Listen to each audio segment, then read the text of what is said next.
akusho kaMbatha umntwana nguMateyu 6.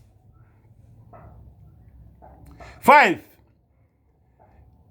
Nalapho nikhuleka ningabi njengabazenzisi ngokuba bethanda ukukhuleka bemi emasinagogeni nasezinhlanganweni zezindlela ukuba babonwe ngabantu.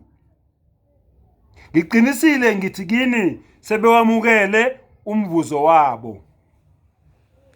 Bama emasinagogeni endaweni eziningi, amasinagoge ezahlukene, bama nasenhlanganeni empambekweni zemigwaqo, bafuna ukuthi mabekhuleka babonwe abantu. Ngithe eAfrika thatha isithombe, uthatha iTV, uzenzele wena iTV uthi ubone ukuthi ikhunywa ngobani la. Uthi uJesu ungafani nalabo bantu labo. Ngiqinisile ngithi kini sebawamukele umvuzo wabo. 6. Kepha wena nxa ukhuleka ngena ekamelweni lakho uthi usuvale umnyango wakho ukhuleke kuyihlo osezulwini. Ngithe iIslam iyona yodwa inkolo efundisa abantu ukukhuleka. Uyamuzwa uJesu ufundisa abantu ukukhuleka ukuthi mawukhuleka wenzani? Ungena ekamereni uvala umnyango, hayi noma kuphi. Ngena endlini uvala umnyango. Bese wenzani? Bese uyakhuleka. Okay? Ukhuleke kuyihlo osekusithekeni noyihlo obona ekusithekeni uza kukuvuza. 7. Kodwa nxa nikhuleka ningathemelezi njengabezizwe. Yaqala inkathazo madoda. Ngithe eAfrika la iTV uhlala ibeke la ukuthemeleza ukwenzani?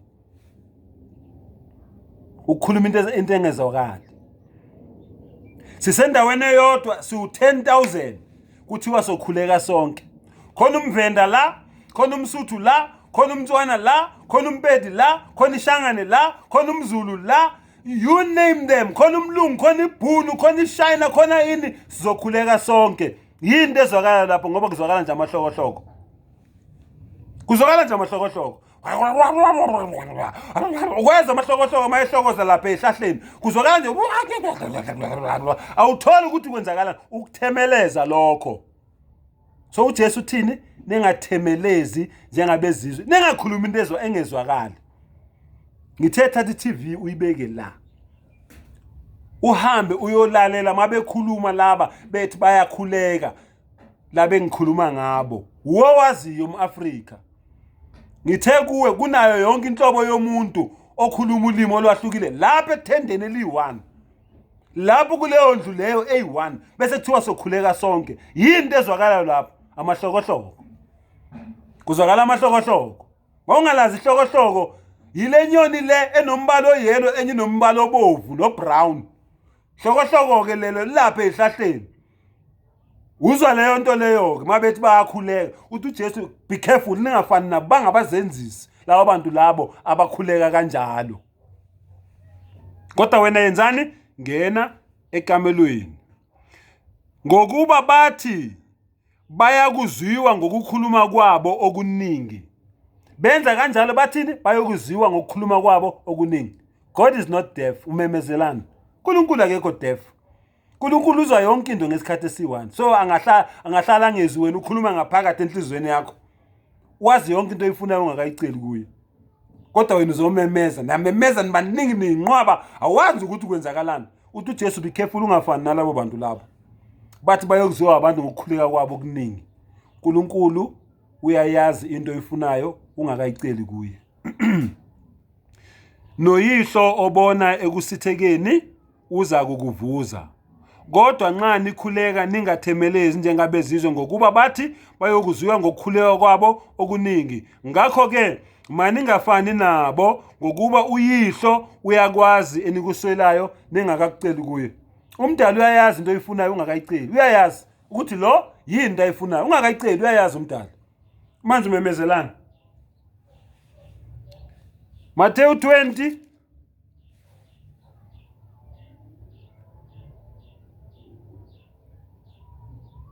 verse 28. Matthew 20 verse 28. Matthew 20 verse 28.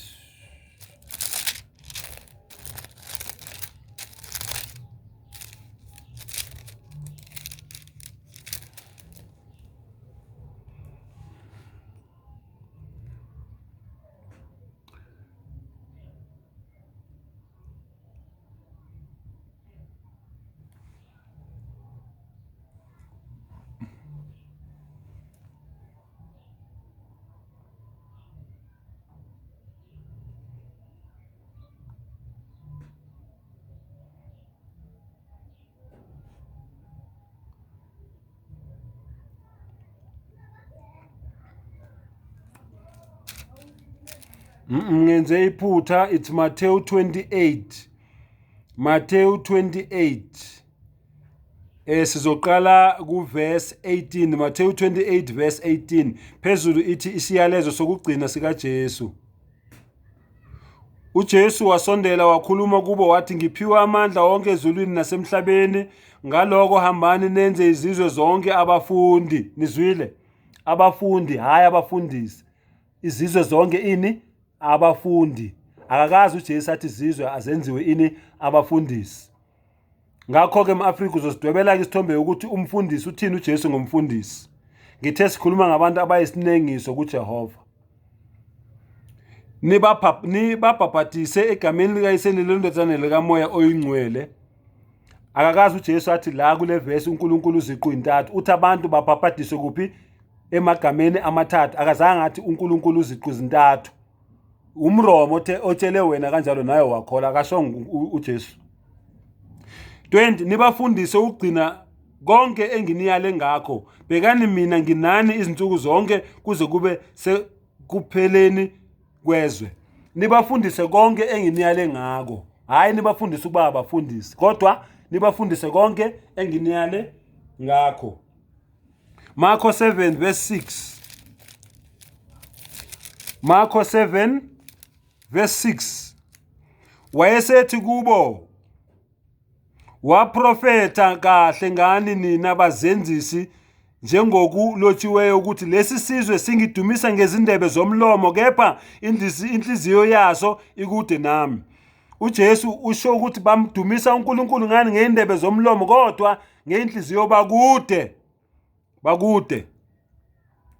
Kodwa bangikhonza ngeze befundisa izimfundiso ezimiyalo yabantu.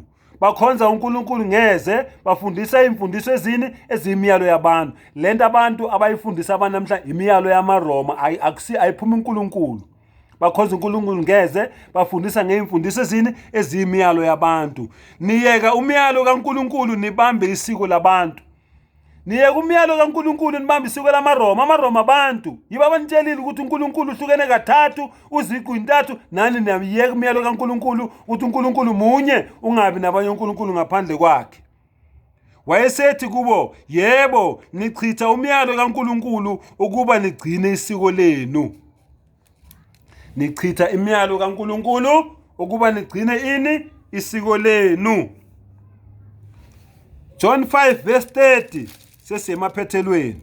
John 5 verse 30. John 5 verse 30. Lalela. Mina ngingenze lutho ngokwami. uJesu uyaziphika yena self, uthi yena ayikho into akhona ukuyenza yena on his own. Kodwa bonke labantu laba bathi uJesu ubenzela yonke into le abayicelayo kuye.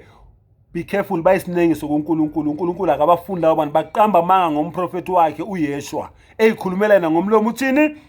Ku-20, ku-30, mina ngingenze lutho ngokwami. Ngahlulela njengaloko engikuzwayo. Ukwahlulela kwami kulungile ngokuba ngingafuni eyami intando, kepha intando yongithumileyo.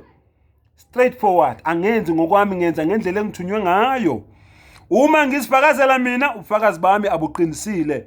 Ngomunye ofakaza ngami ngiyazi ukuthi ubufakazi bami angifakazela ngabo buqinisile. Nina nithumele kuJohane walifakazela iqiniso, kepha mina angibamukeli ubufakazi kumuntu, kodwa ngisho lokhu ukuba nisindiswe. Yena wayesibane esivuthayo nesikhanyayo, nina-ke benithanda ukuthokoza isikhashana ekukhanyeni kwakhe. Kepha nginabo ubufakazi obukhulu kunobuka Johane, ngokuba imisebenzi uBaba anginike yona ukuba ngiyifeze yona. Le misebenzi engiyenzayo iyangifakazela ukuthi uBaba ungithumile, noBaba ungithumileyo ufakazile ngami. Anizange nizwe izwi lakhe, anisibonanga isimo sakhe. uJesu loyo ngomlomo wakhe. John 8:44. Sengivala. John 8:44. Nina ningabakayihlo uSathane, nithanda ukwenza izinkanuko zikayihlo. yena wayengumbulali wabantu kwasekuqaleni akemi eqinisweni ngokuba iqiniso lingekho kuye. Nxa ekhuluma amanga ukhuluma okungokwakhe, lokhu engumqambi manga noyise wawo. Kepha mina ngokuba ngikhuluma iqiniso anikholwa yimi. uJesu ke loyo ingane zakwethu. Bonke ke labantu sekhunywe ngabo la bayisinengiso kuJehova. Uma ngabe uyalivulela iBhayibheli lento ekhulunywa umntana kaMbatha ayifunde eBhayibhelini kwelakha uyitholi, nazi inamba zami 078 214 3189 078 214 3189 061 458 5537 061 458 5537. بارك الله لنا وإياكم في القرآن العظيم ونفعنا ويكون فيه من الآيات والذكر الحكيم. أقول قول هذا واستغفر الله العظيم لي ولكم ولسائر المسلمين فاستغفروه إنه هو الغفور الرحيم والحمد لله رب العالمين.